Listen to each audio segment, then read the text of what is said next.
Now, the Tourism Regulatory Authority has revoked the license of Taita Hills Resort manager Sanjeev Kumar following complaints of worker mistreatment under his supervision.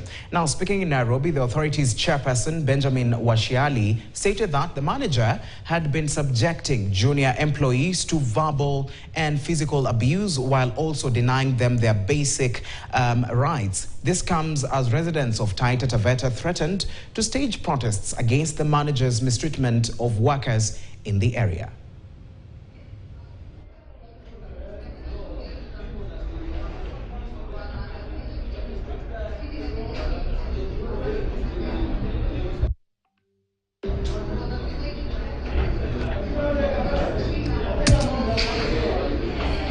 Cancellation of Mr. Sanjeev Kumar's work permit to the Directorate of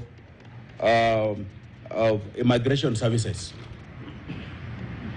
We have recommended, and that recommendation I think is with the Immigration Department, because his character is not the character that we would want to approve as an authority. They have like 5 items that they need to fulfill, up to and including employing a new general manager.